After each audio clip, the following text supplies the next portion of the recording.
I generally don't know how to start this one because honestly, I I really do agree with this article they're going to go through, and I think it's worth going through this and worth restating that this is the point where the Conservative Party seems to be, or at least part of the Conservative Party wants to go. And we've had a situation where I completely agree with this article of Michael Gove was the only sane one in the room. And bear in mind, I don't agree with Michael Gove. And Michael Gove is a guy who went, well, okay, Cameron Osborne, we've been together, we've formed a quite successful, power pact as the little mini triumvirate, as we were sort of known as. But I think you've taken the party too far in the centrist direction. I just want to pull us back a bit.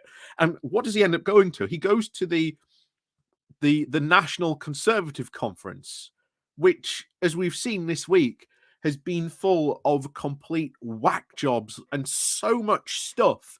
It's difficult to even begin to think where what was like the worst thing on a scale of 1 to 10.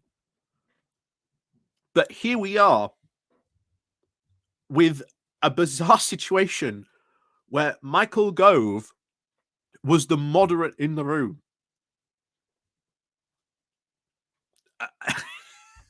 It's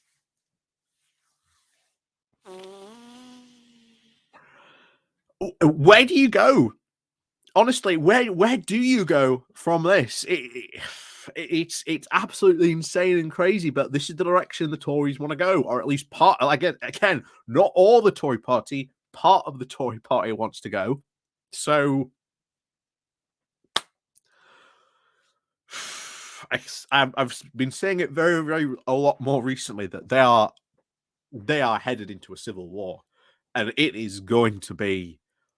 It is going to be spicy. I can tell you that now, especially how you had Suella Braverman at the start of this conference basically make her pitch to be leader in waiting. I am the chosen one. I am the anointed next leader. That was essentially her pitch to the conference. That was what her speech was about. I am the next obvious choice. Don't pay attention to, the sword carrier Penny Mordaunt. I'm clearly the next best choice. So yeah,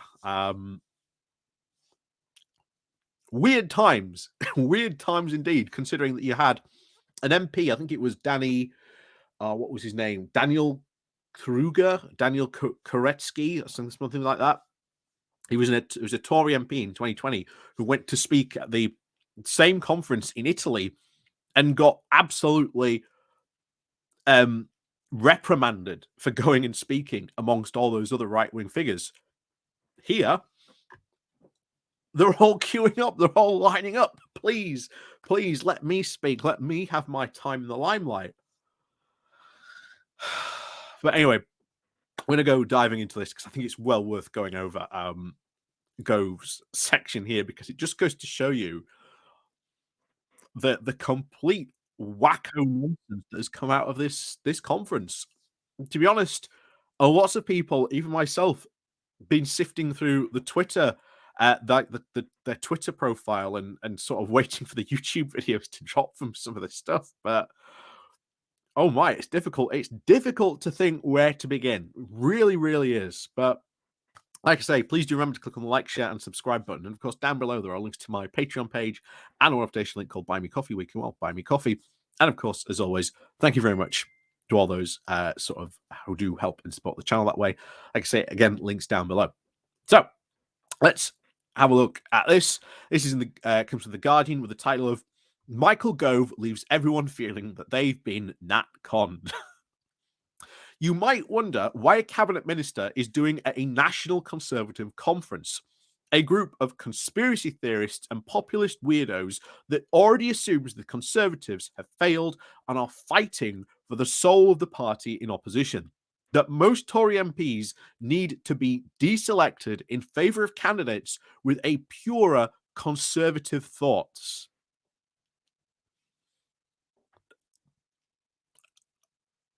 Just that alone sums up what that conference was really about. The fact that it was full of conspiracy theorists and not just populist weirdos, but outright weirdos.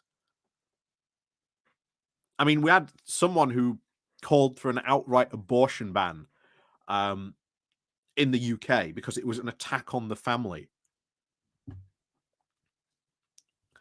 There's all this populist nonsense talking about socialist Marxism wokery. Um, they're trying to indoctrinate the children. Although, as normal, when you hear this nonsense, there was absolutely no evidence put forward or said, "Oh, this is how they're indoctrinating the children." But anyway, let's continue on this. So on Monday, Suella Braverman hadn't even given it a second thought. No opportunity to stoke the culture wars should ever be passed up. A chance to meet her tribe, her fan base, to stake a claim as leader in waiting. And we've been saying this from the very beginning, from the start of this week even. That's what her call was. I am the next leader. I am the next one. It is me and no one else. Or if, as a lot of people may be thinking, like I say, Rishi Sunak's sort of immunity to a potential leadership challenge comes up in this autumn. Given the fact of how weak a leader he is, how he has gone back on the whole EU retained law bill. He's super annoyed all the Brexiteers. They pretty much most of the party hates Jeremy Hunt and wants to get rid of him. I don't see how he lasts. I really don't. I do expect that there might be a leadership contest or at least some sort of leadership challenge. I really do. It, just how does he even fight back against that? He's already shown what a weak prime minister he is, and like I say, those local election results have just made him even weaker. And the fact that you've not only had this national Conservative conference where most of these Tory MPs have clearly directly undermined Rishi Sunak, you also had the Conservative Democratic conference on that weekend, this passing weekend as well, which also directly attacked Rishi Sunak as well. But let's continue. Michael Gove had clearly had his doubts. It may have seemed like a good idea when he was asked. Of course, he's easily flattered as his self-worth is through the floor these days. And to be honest, it is. Like I say, Michael Gove is someone who had very, very high aspirations, certainly in the Tory party. But whether I have speculated a couple of times whether he's playing a long game or not, who knows? We'll see what happens. But I do think he's playing the long game. I think he's waiting for his chance when he can go, it's mine. I've got a clear run. No one else can really stand against me. I'm going for it. That seems to be his chance. And he has been building very quietly a power base in the sort of party. So, but now he found himself on the at the Emmanuel Centre in London in the front of an audience of a couple of hundred people. He wasn't quite so sure. Time was when Gove was a player, someone who made things happen. These days, he's a lost soul. No real friends anywhere. He just drifts aimlessly around Westminster, a man without real influence, surviving on a reputation for competence that doesn't bear close examination. Next stop, oblivion. And that is, to be honest, very true. His sort of competence is a bit, it's very paper thin. I do agree with that. But influence, oh, certainly not within maybe the parliamentary party, but in the non-parliamentary party, Gove is still a bit of a influencer. Yeah, he might not be as once popular and influential as he once was, but he has been in the background very, very suspiciously a lot since 2016. He was a key Brexiteer who never has really done anything with Brexit. He's never stepped up to the plate, even when he was offered to do so. This is why I've named it the Gove conspiracy. I think he's playing a bit of a long game. I really do. So Mickey No, I do like that. So Mickey No Mates no longer had any skin in the game. There was nothing to be gained by indulging some blue on blue attacks on his colleagues. All he could really do was try and talk his way through this half an hour interview with the Daily Telegraph's Madeline Grant without saying anything very much of interest. Certainly nothing that could get him in trouble without any of his colleagues getting to know. For the first time in his life, Gove was going to be the most moderate person in the room. Imagine that. And to most people's horror, Gove began by declaring himself to be socially liberal. Cue a sharp intake of breath from the audience that had come to be pampered, to be love bombed, to be told that they were right.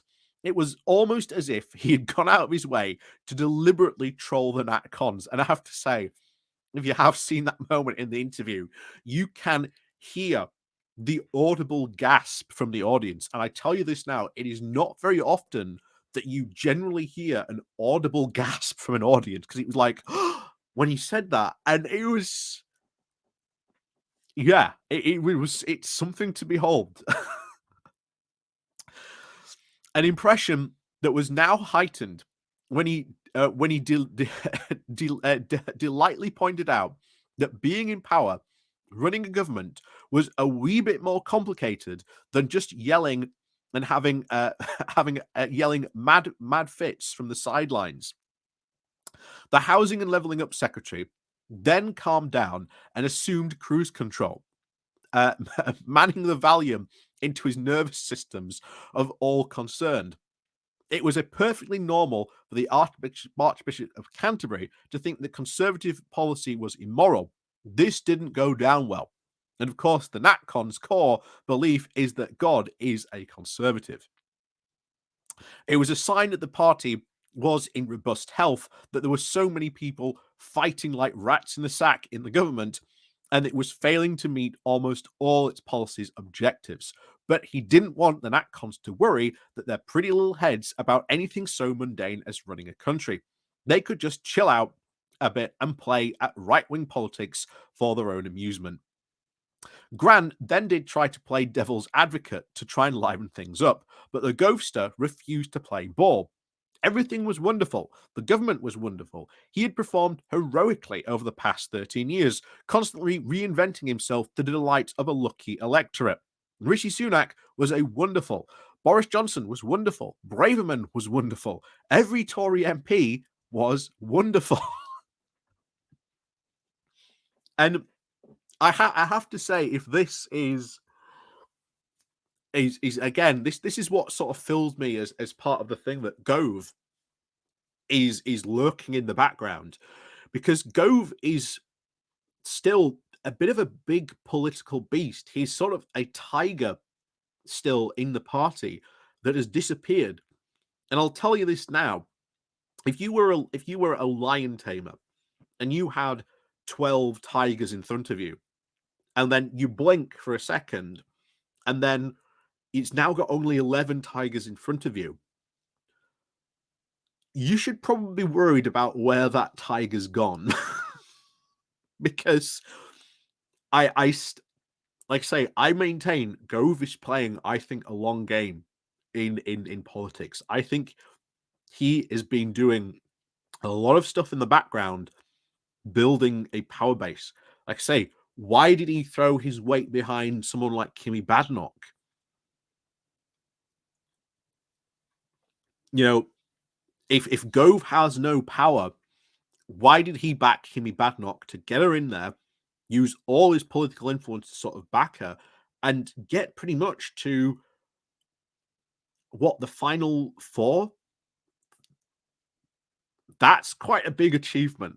So the idea that Gove has no power, I think that, should we say, he has maybe lost his hard power, but he's got a lot of soft power. He still have a lot of influence, more than I think most people I think would even care to realize.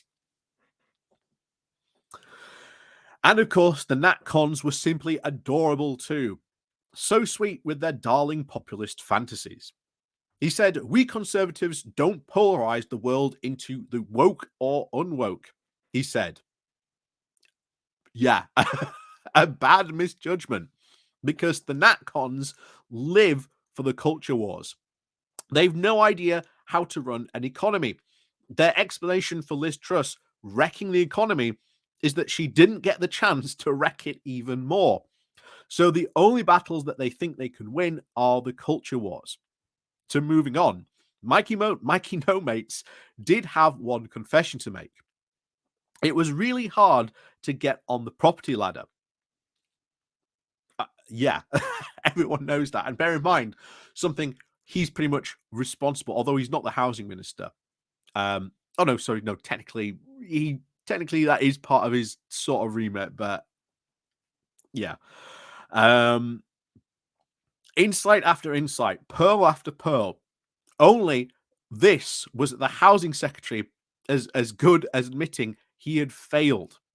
However, he chose to blame migrants, the foreigners. Still better to build one beautiful house than tens of thousands generic new builds. But no one, of course, raised an eyebrow or a complaint, mainly because they were all dozing off. It had been a very long, angry few days about everything. You have to name the successes. This is where it got interesting. This one has to name the successes of the last 13 years. The ghost has struggled. Universal credit, he offered hopefully. But strangely, he didn't feel the urge to mention Brexit, despite it being the only one legacy that he has of his fingerprints indelibly all over. Perhaps it just slipped his mind, or maybe he feels too much guilt. And bear in mind, you may remember a couple of weeks ago where we reported on the secret Brexit conference. Who was there? Michael Gove. You had a lot of like pro Brexiteers and a lot of these, the Remainers who went to this conference. Who was there? Who was the big dog on the Brexiteer side? It wasn't Boris Johnson, wasn't Nigel Farage, wasn't David Frost. It was Michael Gove. So again, I put to you, Michael Gove, I think, has a lot more power and pull and influence in the party than I think a lot of people realize. Though the Natcons would be sort of very happy to help grant him absolution. They are not hot, of course, on original sin, nor did anyone bring up Truss, so polite. We will win the next election, Gove concluded. He really didn't sound as if he believed it, though, and the Natcons shrugged. They don't care one way or the other. The current bunch of Tories aren't real conservatives, after all. And that was something that was echoed, by the way, in both of these conferences we've seen. Both of these conferences have been very, very clear that their core belief and idea is that most of these current Tory MPs aren't really conservatives and that they've got to chuck them. It's it's very, very much a recipe for open, blatant civil war. And if you think they're angry now, wait until they're in opposition, because oh boy, they they will turn on their own party before they actually turn on what would be potentially Keir Starmer's government. But anyway, back to it. So bring the whole lot down, and they mean it. Man, still, if the Tories didn't lose, there would be more time to read Edmund Buke, Jane Austen, George Eliot, and Roger Scruton.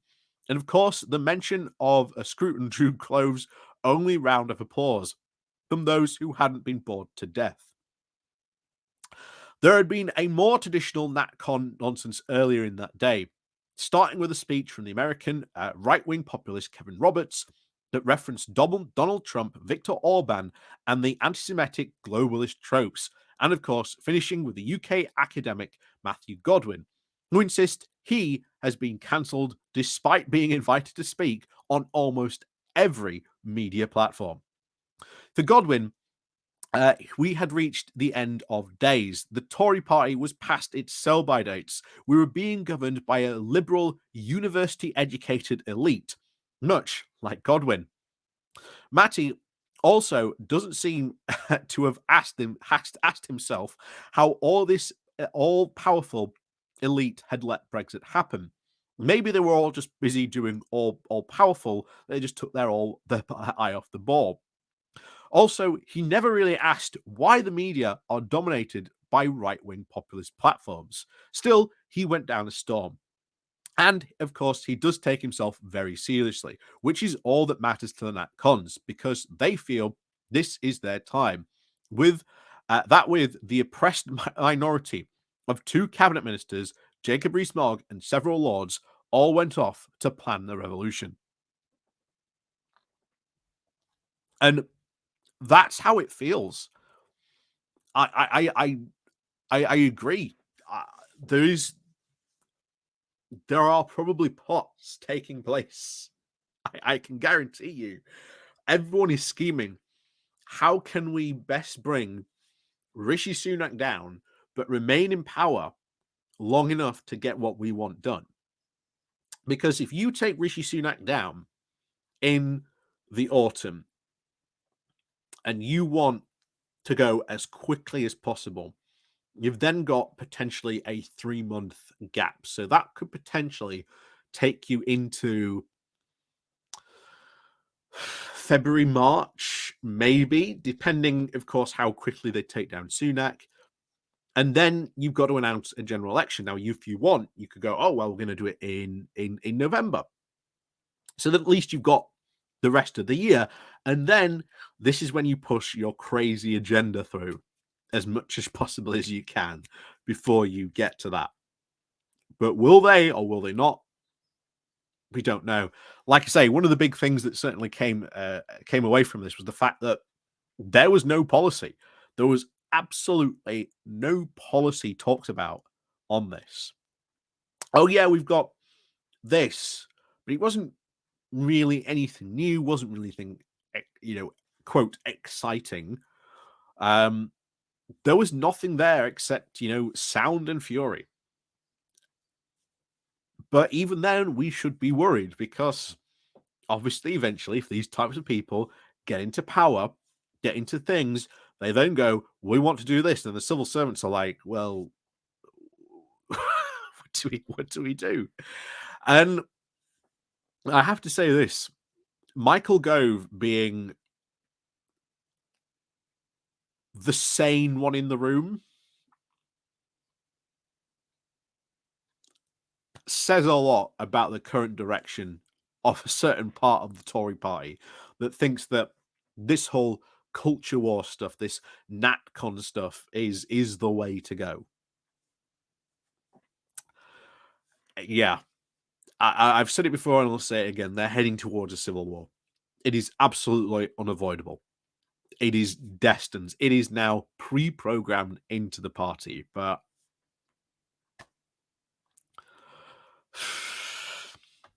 that's where you end up.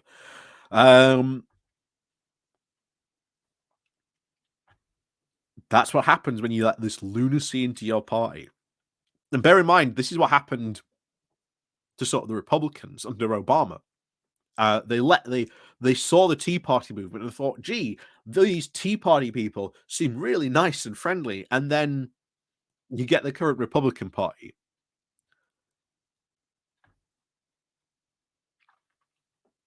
So beware about letting these types of people into the Tory party because otherwise the Conservative Party is going to take a massive nosedive and it is going to be dragged into a war kicking and screaming because certainly after the next general election, certainly after a loss, they will demand a war. And they will start one, whether the party wants one or not. So, as always, thank you very much for watching. And of course, please do remember to click on the like, share, and subscribe button on your way out. And of course, as always, we'll see you all next time.